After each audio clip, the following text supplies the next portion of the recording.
तो अभी हम लोगों ने दो नली पर बात की है, एक पहला रेटेटेस्टिस है और दूसरा वैसिफरेंशिया। अब तीसरा जो है वो है इपिडाइडिमिस, जिसको हिंदी बोलते हैं अधिवृषण। तो इपिडाइडिमिस के बारे में बात करते हैं। ये क्या है? ये नर का द्वितीय लैंगिक अंग है। नर का द्वितीय लैंगिक अंग ये भी है। बताए थे नर का प्राथमिक लैंगिक अंग और द्वितीय लैंगिक अंग के बारे में बताए थे। तो ये भी नर का द्वितीय लैंगिक अंग है। समझ पाए इसको?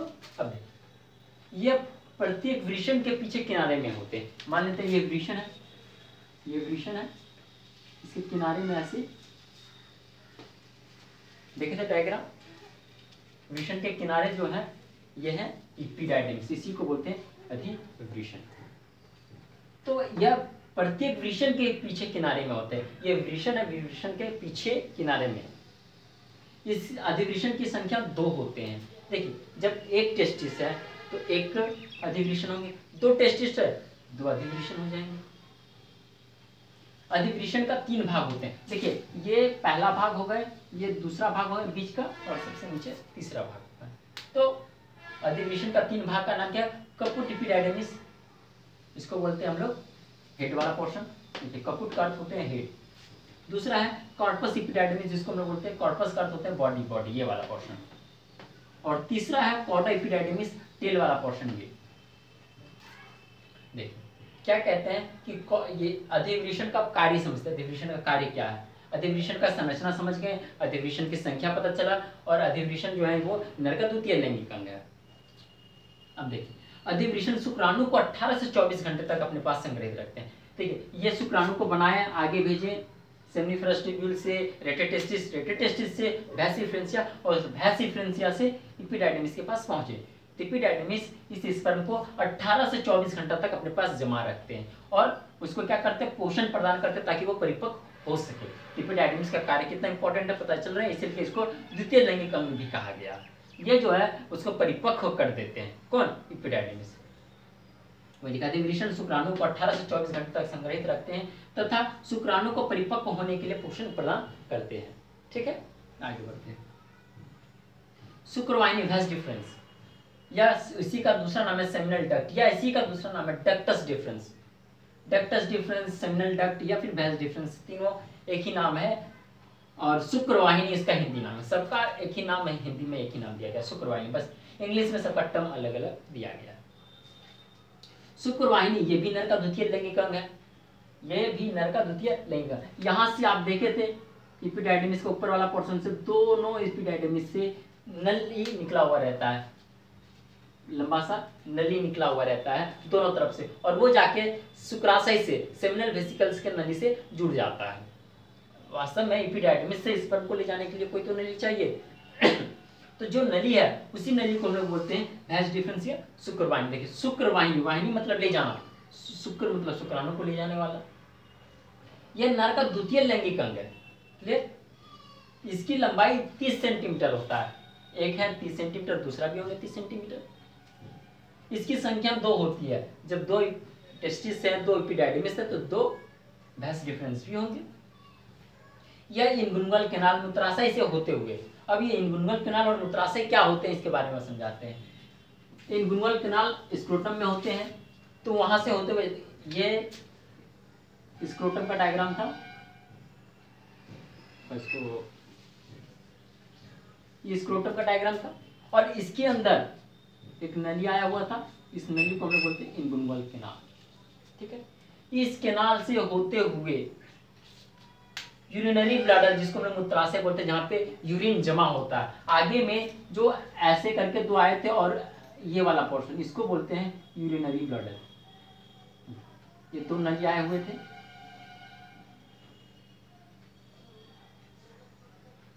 ऐसे करके गए हुए थे। तो ये जो नली है, ये देखिए, ये वैस डिफरेंस आए हुए हैं यहाँ तक, और यहाँ पर ऐसे ऐसे 2 ग्लैंड हैं।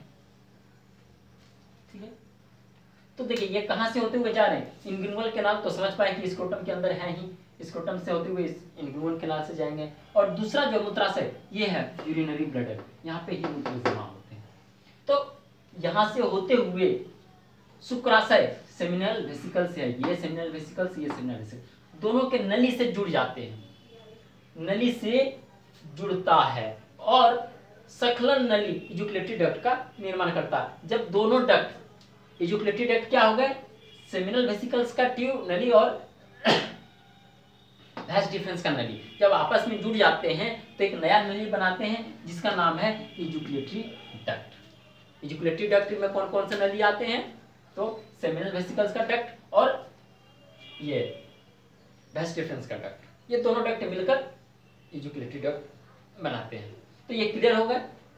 तो अब लास्ट बचे हम लोगों का एक यूरेथ्रा जिसको हम लोग बोलते हैं क्या, मूत्र मार्ग। तो मूत्र मार्ग पर बात करेंगे, पहले इसको नोट कीजिए फिर आगे हम लोग बात करते हैं।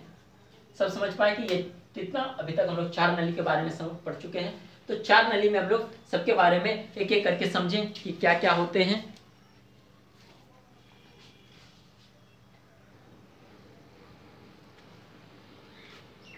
तो अभी हम लोगों ने सबके बारे में पढ़े, 4 नली के बारे में पढ़े।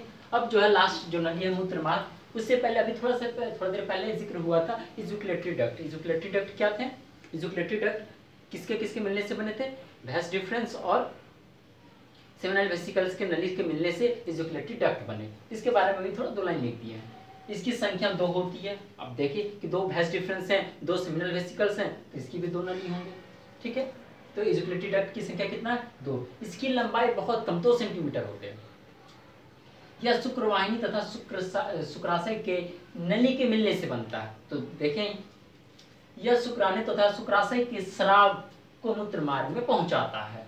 ये आगे जाकर जो खुलते हैं वो मूत्र मार्ग में ओपन होते हैं, जिसको हम लोग बोलते हैं यूरेथ्रा। यूरेथ्रा में ये आगे जाके शुक्राणु और शुक्राशय के स्राव, शुक्राशय के मीन्स कह सकते हैं सेमिनल वेसिकल्स का जो स्राव है, वो दोनों को ये है यूरेथ्रा में रिलीज करते हैं, पहुंचा देते हैं। अब यूरेथ्रा की बात करते हैं, मूत्र मार्ग। यह मूत्राशय से प्रारंभ होकर, जो मूत्राशय आपको बताया था यूरिनरी ब्लैडर दोनों वैस डिफरेंस के ऊपर में पाए जाते हैं, वहां से ये प्रारंभ होता है और इजुकुलेटरी डक्ट जो ये दोनों के डक्ट से मिलने से बनता है, इजुकुलेटरी डक्ट से जुड़कर एक नया कैनाल बना लेते हैं जिसका नाम है यूरिनोजेनाइटल कैनाल। यूरिनोजेनाइटल कैनाल नाम से ही पता चल रहा है। यूरिनोजेनाइटल का अर्थ क्या हो गए, यूरिनो का अर्थ हो गया यूरिन, जेनाइटल का अर्थ हो गया कि रिप्रोडक्शन के लिए जो सिक्रीशन आएंगे। तो यूरिन और रिप्रोडक्शन के लिए जो सिक्रीशन आएंगे वैसे नली को बोलेंगे यूरिनोजेनाइटल कैनाल।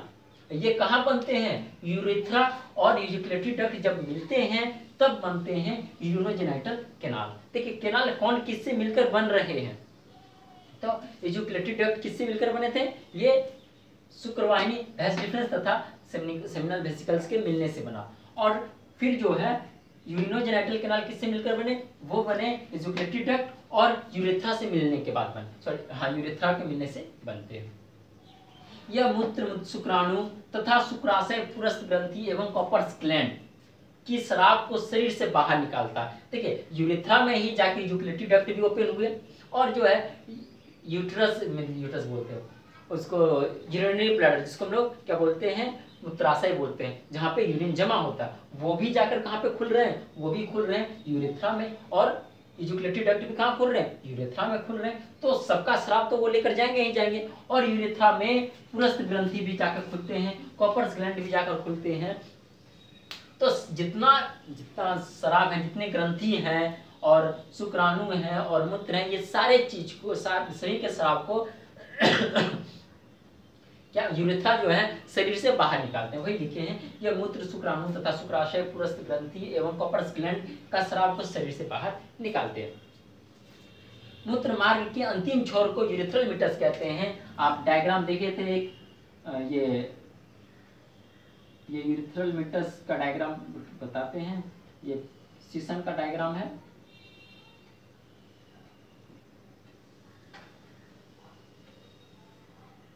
ये सीसन का डायग्राम है।